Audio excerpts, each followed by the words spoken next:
All right, let's start talking nightly routine. So we're rocking the red lens, hinder that blue light and the brightness from the screens and the lighting. We really want to minimize the overhead lighting when it starts getting dark out, right? So we don't simulate that sunlight, and want to keep the lighting to, chest level high. Ultimately, so we can really get into a good state of rest before bed and really put ourselves to sleep, and we can fall asleep quickly when our head hits that pillow. Too much light exposures, is raising your dopamine levels before bed, which is not what we want, right?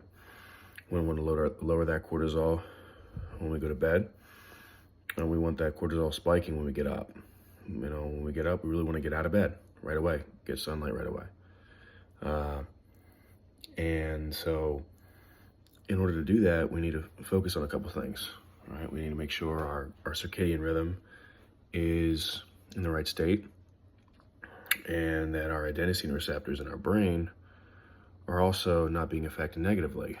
And what can do that?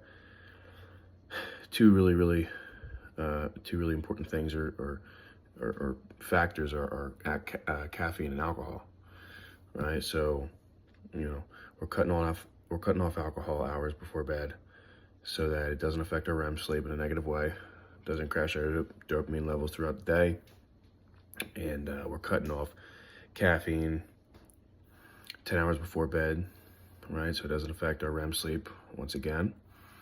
And we're also waiting 90 minutes post wake up time to ingest caffeine so that we don't negatively affect our adenosine receptors in our brain. So all this to really optimize health. It's important to understand that we think back ancestrally, and we think about how back in the day, we were using candlelight. We didn't have access to the screens we do now, and the overhead lighting and the LED bulbs, right? So it's a lot harder nowadays to optimize health with the ways that we live. But if we understand these things, then we can still really live healthy lives. Now I just want to talk about how I optimize nutrition before bed. And so what we got going here is, so we got the Siggy's 4% milk fat yogurt. We got that 18 grams of protein, no crap, one ingredient, live active cultures, everything you want and nothing you don't. Fills you up really well, super filling. Digests super well, really good before bed. You don't want anything sitting in your stomach before bed while you're trying to go to sleep. It's the worst. So we'll put some maple syrup on top of that, either some frozen strawberries or some frozen raspberries. We'll top it off with some cinnamon. Another really good option, some cottage cheese. Once again, super good brand, good culture. All right, we got the 6% milk fat double cream classic. That's super awesome. As you can see here at the ingredient section, couldn't get any better than that. No gums, no crap, just 14 grams of pure protein.